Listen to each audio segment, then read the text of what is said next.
I like what I do. Somebody may see that it's a hard task for a lady, but being that it comes right in from my heart, it's easy for me.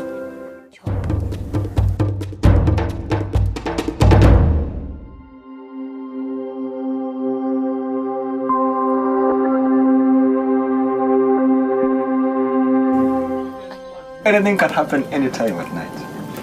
You have to be focused every time. Your ears very much alert.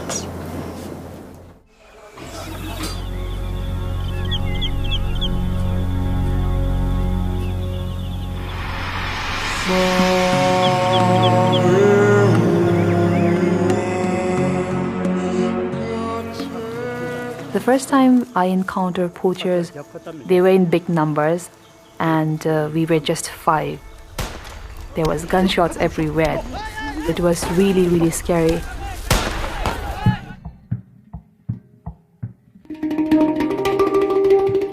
Thank you so much. What an amazing job she's doing. Hope someone is looking after her back too.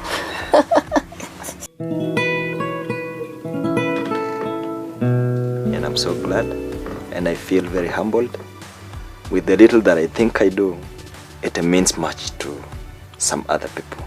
From now, I know that I'm not alone. Even when I'm in my patrol, I know that there's some people outside.